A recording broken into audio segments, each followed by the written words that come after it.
जय श्री कृष्ण। ओम नमो भगवते वासुदेवाय नमोस्तुते। श्रीमद् भागवत गीता अध्याय 3 कर्म योग। अर्जुन ने कहा, हे जनार्दन, हे केशव, यदि आप बुद्धि को सकाम कर्म में श्रेष्ठ समझते हैं तो फिर आप मुझे इस घोर युद्ध में क्यों लगाना चाहते हैं? आपके व्यक्ति मिश्रित उपदेशों से मेरी बुद्धि मोहित हो गई है, अतः कृपा करके निश्चय पूर्वक मुझे बताए कि इसमें से मेरे लिए सर्वाधिक श्रेयस्कर क्या होगा। श्री भगवान ने कहा कि हे निष्पाप अर्जुन, मैं पहले ही बता चुका हूँ कि आत्म साक्षात्कार का प्रयत्न करने वाले दो प्रकार के पुरुष होते हैं। कुछ इसे ज्ञान योग के द्वारा समझने का प्रयत्न करते हैं तो कुछ भक्तिमय सेवा के द्वारा। न तो कर्म से विमुख होकर कोई कर्म फल से छुटकारा पा सकता है और न केवल संन्यास से सिद्धि प्राप्त की जा सकती है। प्रत्येक व्यक्ति को प्रकृति से अर्जित गुणों के अनुसार विवश होकर कर्म करना पड़ता है, अतः कोई भी एक क्षण भर के लिए भी बिना कर्म किए नहीं रह सकता। जो कर्म इंद्रियों के वश में हो और किंतु जिसका मन इंद्रिय विषयों के चिंतन में रहता है, वह निश्चित रूप से स्वयं को धोखा देता है और मिथ्याचारी कहलाता है। दूसरी ओर से यदि कोई निष्ठावान व्यक्ति अपने मन के द्वारा कर्म इंद्रियों को वश में करने का प्रयत्न करता है और बिना किसी आसक्ति के कर्म योग कृष्ण भाव अमृत में प्रारंभ कर देता है तो वह अति उत्कृष्ट है। अपना नियम कर्म करो, क्योंकि कर्म न करने की अपेक्षा कर्म करना श्रेष्ठ है। कर्म के बिना तो शरीर निर्वाह भी नहीं हो सकता। श्री विष्णु के लिए यज्ञ रूप में कर्म करना चाहिए, अन्यथा कर्म के द्वारा इस भौतिक जगत में बंधन उत्पन्न होता है। अतः हे कुंती पुत्र, उनकी प्रसन्नता के लिए अपने नियत कर्म को करो और इस तरह तुम बंधन से सदा मुक्त रहोगे। सृष्टि के प्रारंभ से समस्त प्राणियों के स्वामी प्रजापति ने विष्णु के लिए यज्ञ सहित मनुष्य तथा देवताओं को संततियों को रचना तथा उससे कहा कि तुम इस यज्ञ से सुखी रहो, क्योंकि इसके करने से तुम्हें सुख पूर्वक रहने तथा मुक्ति प्राप्त करने की समस्त वांछित वस्तुएं प्राप्त हो सकेगी। यज्ञों के द्वारा संपन्न होकर देवता तुम्हें भी प्रसन्न करेंगे। इस तरह मनुष्य तथा देवताओं के मध्य सहयोग से सबों को प्रसन्नता प्राप्त होगी। जीवन की विभिन्न आवश्यकताओं की पूर्ति करने वाले विभिन्न देवता यज्ञ संपन्न होने पर प्रसन्न होकर तुम्हारी सारी आवश्यकताओं की पूर्ति करेंगे, किंतु जो इन उपहारों से देवताओं को अर्पित किए बिना भोगता है वह निश्चित रूप से चोर है।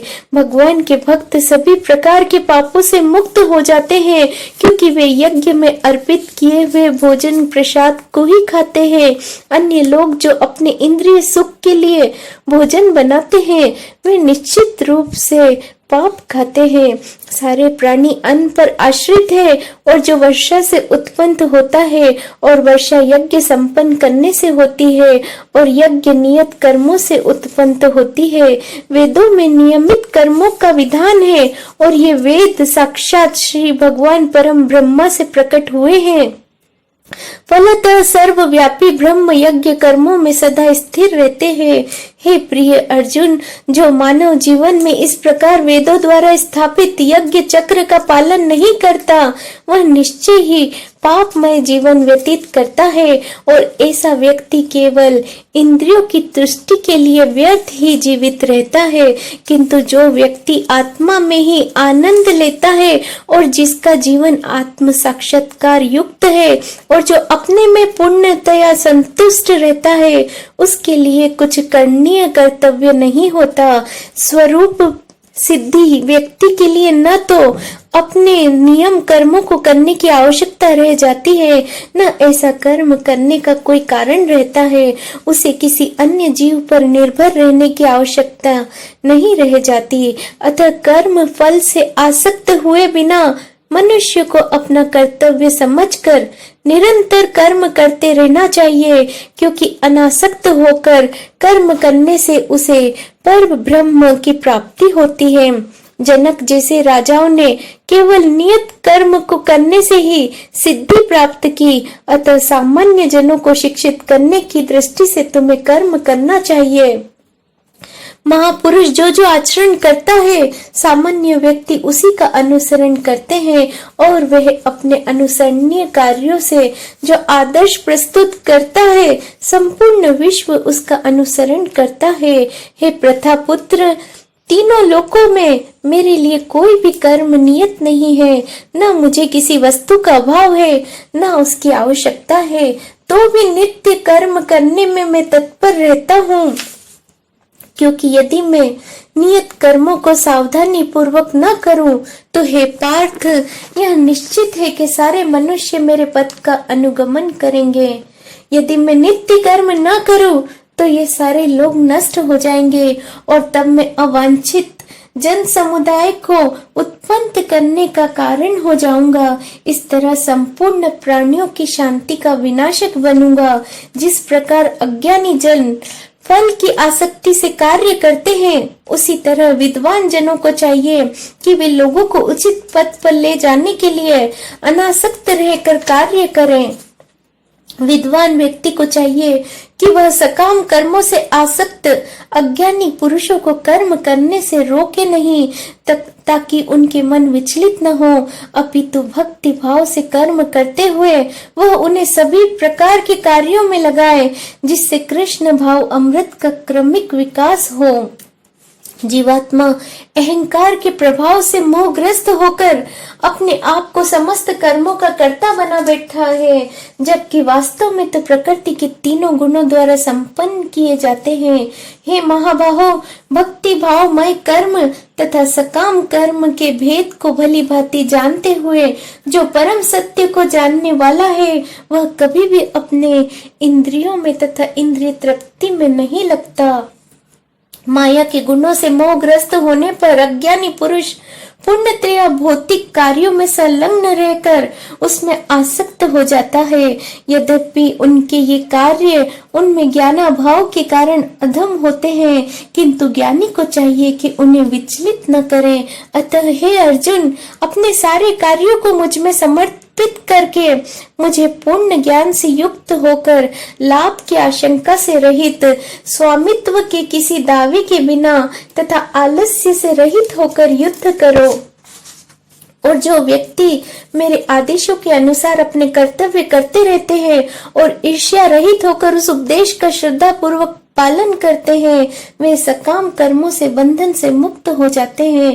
किंतु जो ईर्ष्यावश उन उपदेशों की उपेक्षा करते हैं और इनका पालन नहीं करते, उन्हें समस्त ज्ञान से रहित, दिग्भ्रमित तथा सिद्धि से प्रयासों से नष्ट भ्रष्ट समझना चाहिए। ज्ञानी पुरुष भी अपनी प्रकृति के अनुसार कार्य करता है, क्योंकि सभी प्राणी तीनों गुणों से प्राप्त अपनी प्रकृति का ही अनुसरण करते हैं।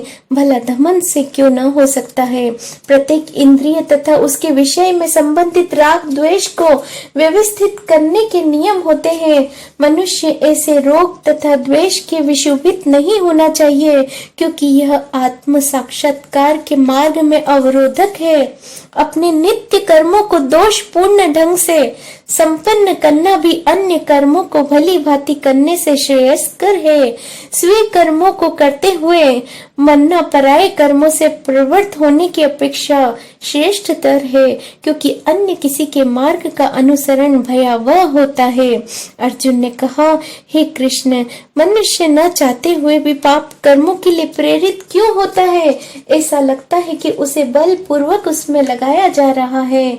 श्री भगवान ने कहा, हे अर्जुन, इस कारण रजोगुण के संपर्क से उत्पन्न काम, जो बाद में क्रोध का रूप धारण कर लेता है और जो इस संसार में सर्वभक्षी पापी शत्रु है, जिस प्रकार अग्नि धुएं से, दर्पण धूल से अथवा भूर्ण गर्भाशय से आवृत रहता है, उसी प्रकार जीवात्मा इस काम की विभिन्न मात्राओं से आवृत रहता है। इस प्रकार ज्ञानमय जीवात्मा की शुद्धि चेतना उसकी काम रूपी नित्य शत्रु से ढकी रहती है, और जो कभी भी तुष्ट नहीं होता वह अग्नि के समान जलता रहता है। इंद्रिय, मन तथा बुद्धि इस काम के निवास स्थान है, और इनके द्वारा यह काम जीवात्मा के वास्तविक ज्ञान को ढक कर उसे मोहित कर लेती है। इसलिए हे भरतवंशियों में श्रेष्ठ अर्जुन, प्रारंभ में ही इंद्रियों को वश में करके इस पाप के महान प्रतीक काम का दमन करो और ज्ञान तथा आत्म साक्षात्कार के लिए विनाशकर्ता का वध करो। कर्मेंद्रियों का जड़ पदार्थ की अपेक्षा श्रेष्ठ है और मन इंद्रियों से बढ़कर है। बुद्धि मन से भी उच्च है और वह आत्मा बुद्धि से भी बढ़कर है।